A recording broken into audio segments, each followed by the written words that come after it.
Aloha! Aloha, everyone. I'm Shane, My name is Joey. and this is our third podcast. And first off, I would just like to thank you, really. You coming into my life has been,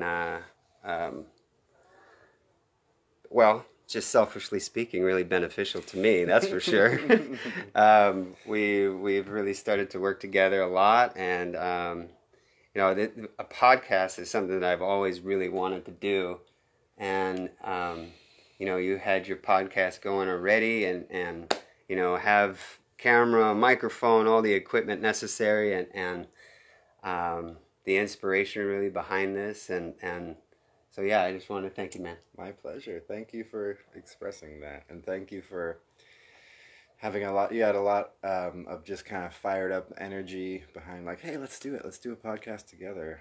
And I thought back to early on, I started a project called the Self-Service Podcast, where I've done a handful of episodes. I interviewed a bunch of friends of mine, mostly musicians, who shared with me some of their creative process. And since I moved here, for a variety of reasons, it just kind of got shelved, and I haven't been putting a lot of energy into it. So, but it is something I love to do.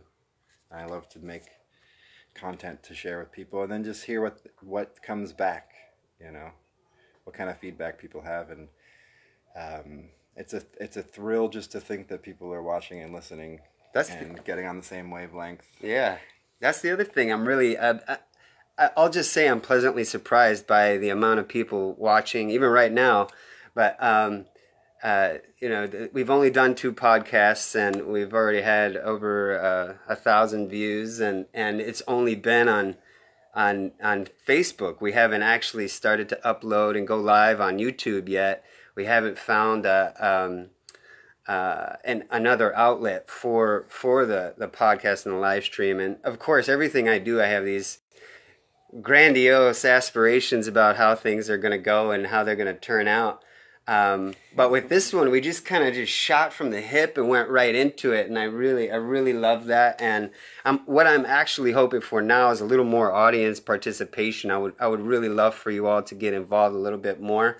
Like today's topic, for example, we just kind of didn't really want to have a topic even, but we just decided, since the last couple of days we've been talking about, like gossip and things like that, and then self-love seems to be a really big topic. And self-love is, the synchronicities of the way things work kind of remind me, okay, well, that's what we need to be talking about. If there's 3 or 4 things that line up really quickly, then yeah, of course, let's go ahead and talk about that. How can we do what, Ariel? Here we go. We're getting some participation. How can we love ourselves, I imagine? Yeah, how can we love ourselves? That is a really good question. One thing that just came to mind is this term that has been popping up in my awareness that I had never heard of before, maybe a month or so ago, called pronoia, which it's related to the term paranoia.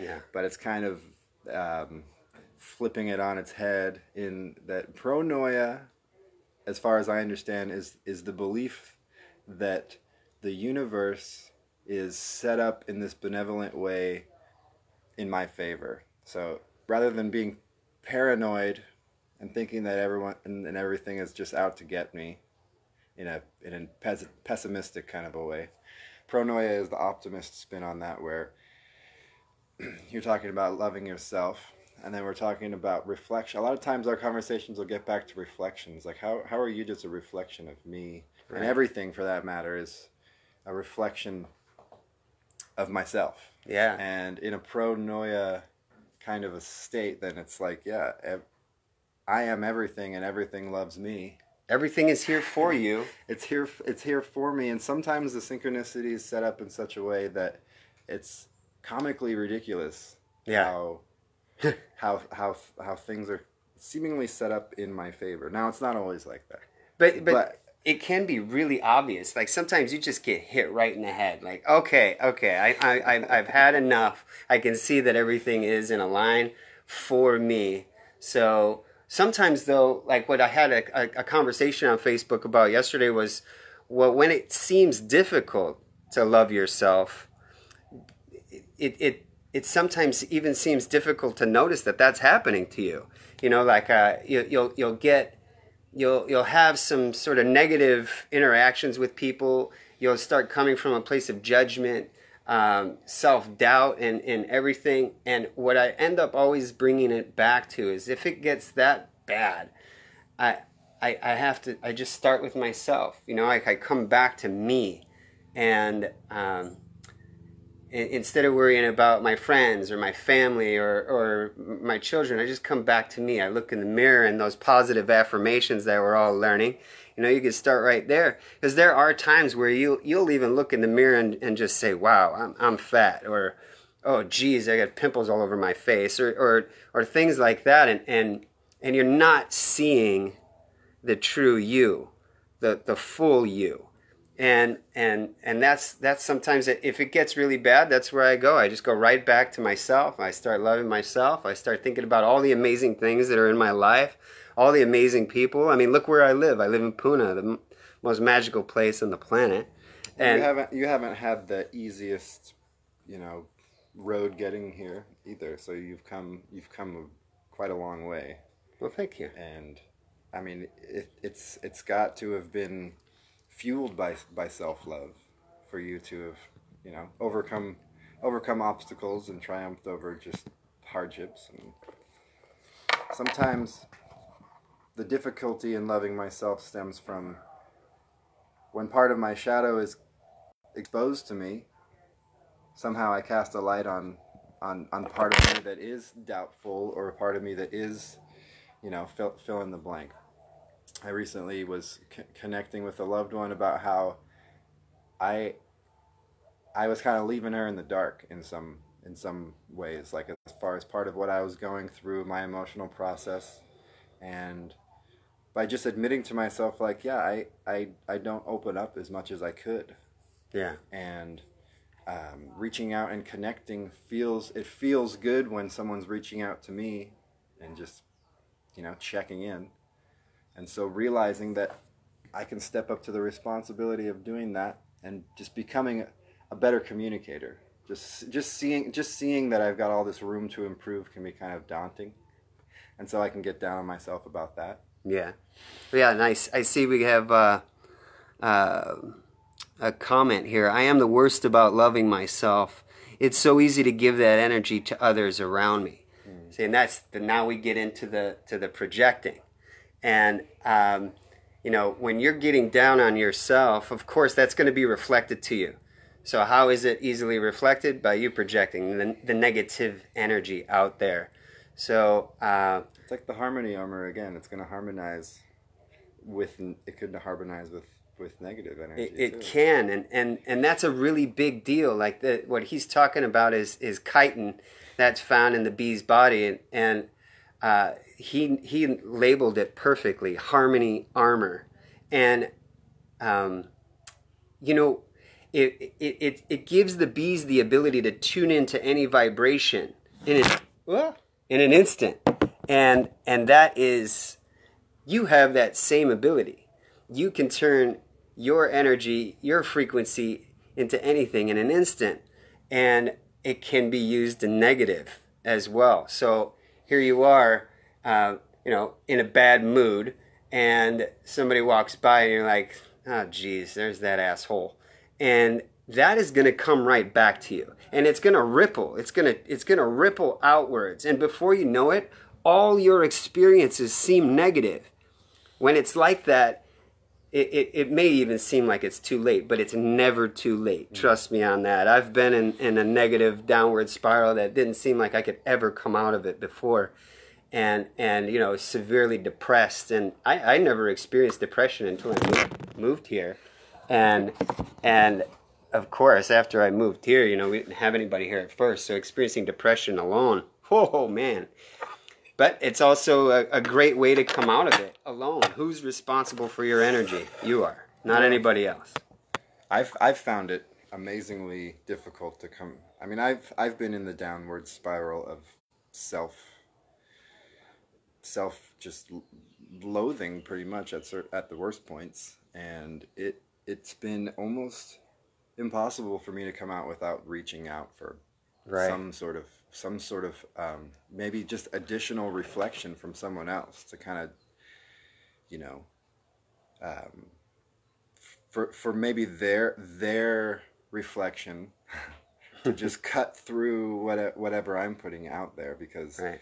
it is definitely a runaway train sort of chain reaction effect when I'm feeling just it's really doubtful about myself and doubtful about how much power I really have in any given situation. Yeah, and I like this right here. We have to learn to forgive ourselves and others.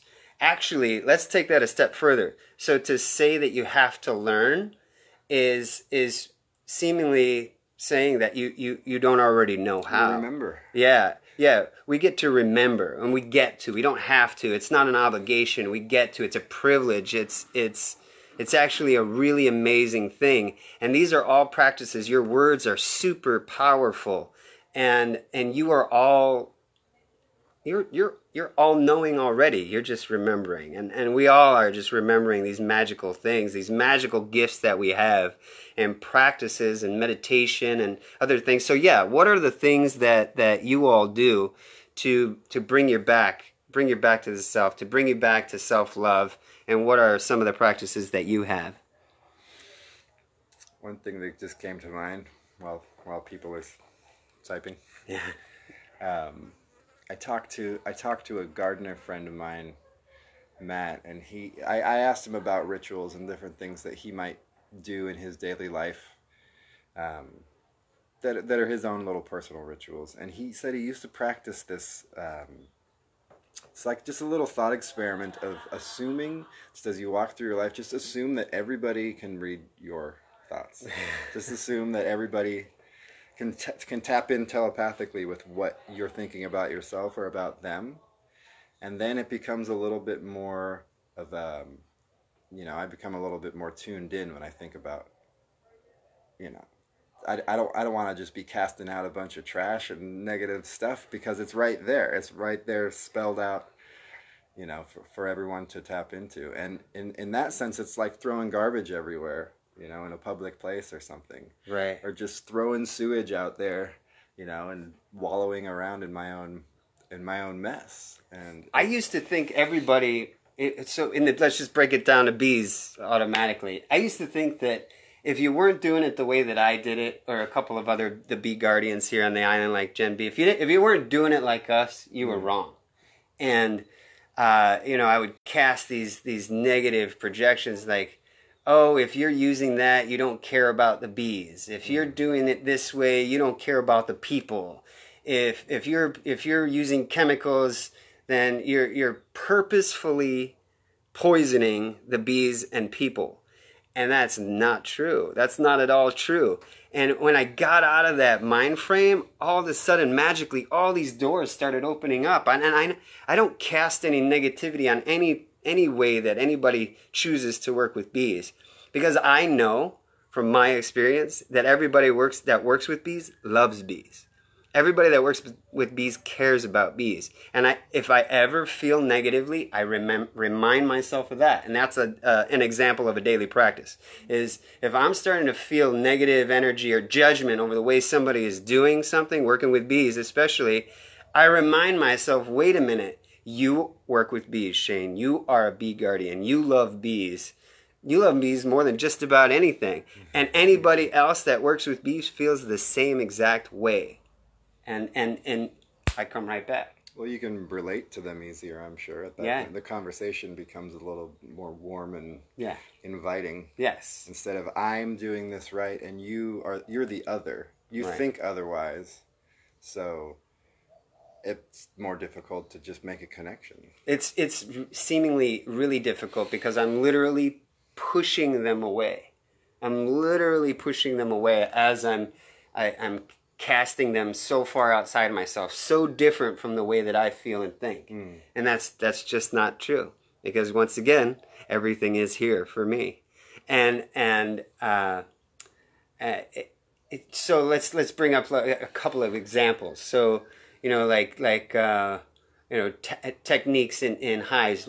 Some beekeepers and, well, pretty much everybody in commercial beekeeping has 3 or 4 hives on one pallet. They're stacked right next to each other.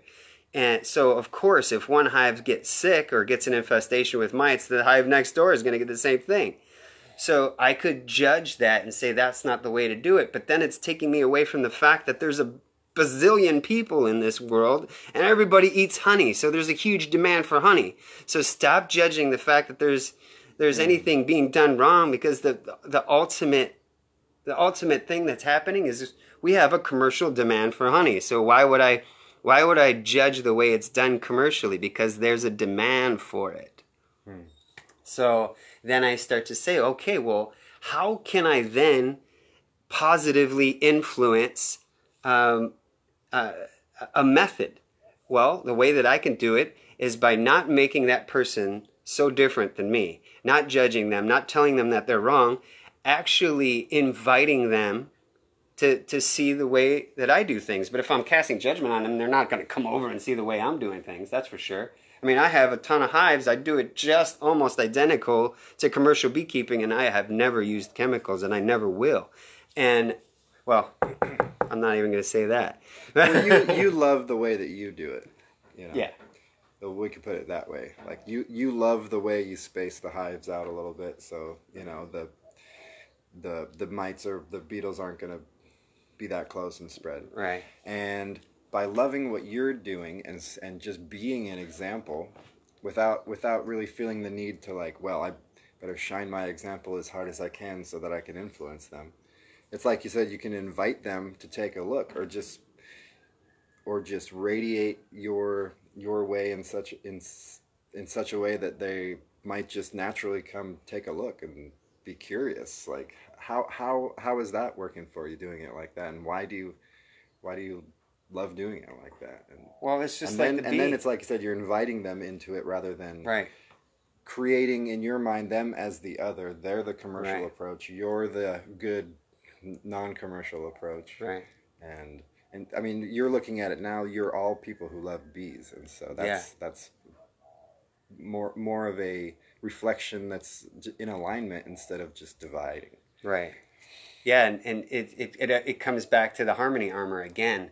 The vibration, of course, if you have a beautiful positive vibration like this magnificent sunflower that just opened up, that the bee flies by and sees it and is like, oh my goodness, I am heading for that flower and I'm going to pollinate that flower.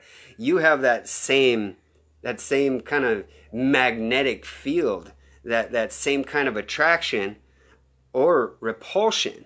So if you are vibrating on such a high frequency, such a positive wavelength, of course everybody's going to come around you. And that brings me to, I didn't want to get too far away from this, but it's funny how it turns right around. So yes, there are people that talk shit. Yes, there is some smack talking, which is what our topic was yesterday. It's your response. There's always going to be tests, people. There's always going to be tests. You set yourself up for this shit, okay? You test yourself all the time. Why? Because you don't want to get bored. So you might perceive somebody as speaking negatively about you, trying to project onto you. Remember, it's still you, people. So take responsibility right away. And instead of feeding that energy, just remember that it's all you, and that you do not need to match that frequency. How are you gonna end it? Well, you're gonna end it just by honoring it and moving on. You're not gonna give that person back or somebody else that same energy, right? Because then it's just gonna start magnifying, amplifying, spreading. So if somebody is saying something negative about you, it's fine. At least they're talking about you, right? Something that came to mind when you were saying that, like, yeah, if you're the sunflower that's just totally radiating love energy, then of course everyone's gonna come to you. Everyone's gonna want to buzz over and check out the sunflower that is you. But just as a devil's advocate, sort of kind of poking a little hole in that, is that it's not always the case. When someone is really, let's say, just like closed off to that, you can call it the sunlight of the spirit or whatever, then it can be too brilliant or too bright, and it can cause them to turn away even more. So it just got me thinking of how to approach that. Or sometimes I think you got to meet someone where they are and then go from there, you know. If everything is dark and gloomy and this happened to me and this, you know, this always happens to me and no one is giving me the attention that I want and no one's showing me love, then sometimes just coming down to that level and acknowledging that's a valid feeling too. It's a very valid feeling, and they all are. And here's a synchronicity. As you're talking about that, literally, this comment comes in, and yeah, she asks, do you perceive that there are, in theory, that there are two types of people, really positive, upbeat, caring individuals, and then the opposite? Hey, listen, let me tell you, I can be really negative sometimes. We've all got it all. Yeah, we've all got it all, and it's just to say that in itself would already cause the separation. Just that there are potentially two different types of people. I can do that, and it's okay, but I'd rather not. I'd rather remind myself once again that everybody is here for me, with me, for me, doing things together in harmony. So if I'm already having one foot in the grave saying that you have the potential to be negative, and I'm going to focus on that, then I could be labeling it in a negative way. So what I'll say is well, maybe this person needs something, and maybe I can be an influence in a positive way. And I don't have to. There's specific times where I know, like, oh, I better not shine my light too bright on this situation right now, because I'm going to push this person even further away. Well, sometimes, you know, when I'm not in a good mood and I'm stewing in something and someone comes along and says, oh, cheer up, and they're trying to make me laugh, and that's the last thing that I want. Yeah. Because I'm like, I just burrowed into this negative space, and it's familiar and it's comfortable, and just stop trying to pry me out of it. It's ruining my little self-pity party here. Right. So I think you can be an optimist, and you can see the beauty and the importance in everything, even the ugly. You can without just like ignoring, you know, the negative side or the pessimistic side, still acknowledging it, right, and realizing that there's an important part to that too, you know. It even can come back to the being bored thing. Like you are creating these challenges for yourself. You are creating everything. So, have fun with it. First off, have fun with everything you possibly can. So, just because you perceive somebody in a bad mood doesn't mean that you just go run right up to him and say, hey, come on, man, cheer up, smile up. You can actually be there and hold space, and now create a deeper connection. What does that term holding space mean to you? That's something that's like it's a very common term in the world that I find myself in now. And I'm just starting to get an understanding of what that is all about. Somebody asked me that a long time ago on Facebook, and I had an answer for it, and I don't remember what it was. For me, it just has something to do with if a loved one is beating themselves up about something, or they've got a problem that they feel they're up against, and I love them. They're an important person to me. So when they present me with their situation, there's a part of me that wants to fix it for them. Right. You know, and so it'll be like, well, let's work on this together, or I'll just even go out there and I'll fix your problem for you. Then you'll feel better, right? Especially the masculine. Especially. That's a tendency of ours. We have that tendency, that's for sure. And I feel it deep within pretty much all the time. I want to fix everything. But I know that if the car is broken down, I need to identify what is wrong with the vehicle before before I try to fix anything. That's for sure. So if you aren't doing that, if you're not aware of what's wrong, you're just immediately like, oh, let me start cranking on this. Let me crank on this nut. It's not loose. You're going to break it. You know, hold on. Hold space for this person to express all of their feelings, all of their emotions, and you're not absorbing it. You're not absorbing it at all. You're literally holding space. That's another thing. I've definitely had the tendency to take it on. Like, well, let me take this on so that you don't have to be burdened by this load of emotional weight. Yeah, and then that could even spiral even more downhill. Now both of you are in this negative space, and now you're probably going to argue with each other. So instead, what I like to remind myself is that is all I'm doing right now, is holding space, especially for the feminine.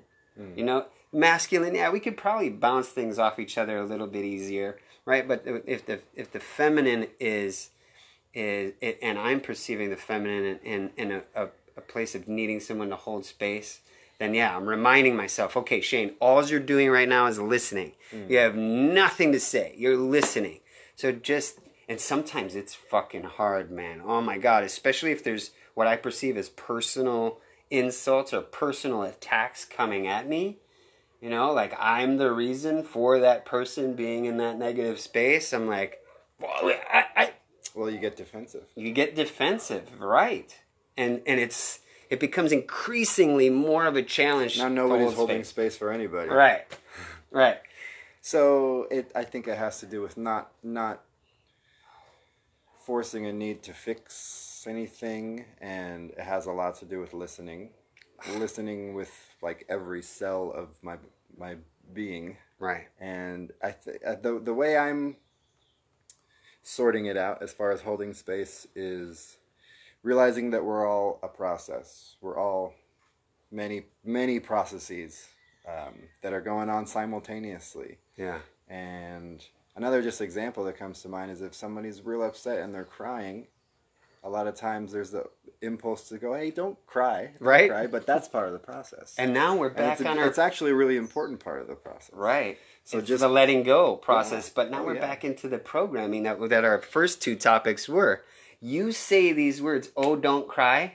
Why do you say those words? So I've probably heard them in songs and other just, I've probably heard my parents say that to me. I've said it to plenty of people, just sort of a monkey see, monkey do. I can empathize with someone who's crying. I've cried before. And so the programming kicks in, like crying means that there's something wrong. That's bad. Yeah. And it's saying it in such a simplistic way reveals how ridiculous that is. Crying can be one of the most amazing feelings. It's just such a wonderful release to go ahead and let those tears fall. But let me ask you this. So, shit, it just blew right out of my mind. Never mind. Yeah, I lost that one. So here we got. And when we try to coddle. See the synchronicities? Oh, yeah. So you're enabling, right? I also perceive myself sometimes as seeing somebody in such a negative space and I allow them to just keep throwing personal attacks and throwing darts, and I'm just swallowing it. I'm just like, and then they're even creating these horrible stories that aren't even fucking true. And now I feel like I'm enabling this person. I'm allowing this person to control and manipulate and be vindictive even, create lies and stories. So am I holding space or am I actually enabling?